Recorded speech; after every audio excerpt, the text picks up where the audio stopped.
আমরা আজকে সবাই মিলে যাচ্ছি আমার মেজো ননদের বাড়িতে।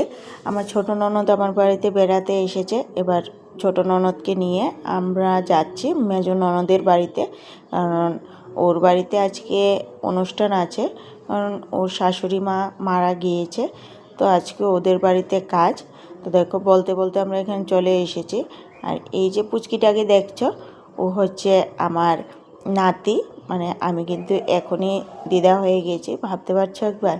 তো দেখো, এখানে এসেই কিন্তু আমরা বসে গেছি পান নিয়ে, পান খেতে। তো আমরা দুজন মিলে পান খাচ্ছি। আর এই যে দেখো, উনি মারা গিয়েছে, তো ওনারই আজকে কাজ। তো ওনার আত্মার শান্তি কামনা করছি। এই যে ওদের বাড়িটা, আমরা এখন খেতে বসবো। এদিকে খাওয়া দাওয়া চলছে, তারপর আমরা বসবো। তো এবার দেখো, আমরা কিন্তু খেতে বসে পড়েছি। এখানে আমার ছোট ননদ দেখো খেতে বসেছে, আর এখানে সব বাচ্চারা মিলে একসাথে খেতে বসেছে। আর এদিকে আমি, আমার যা, আমার ভাগ্নে, ননদ সবাই মিলে এখানে খেতে বসে পড়েছি। তারপর খাওয়া দাওয়া শেষ করে এবার বাড়ির দিকে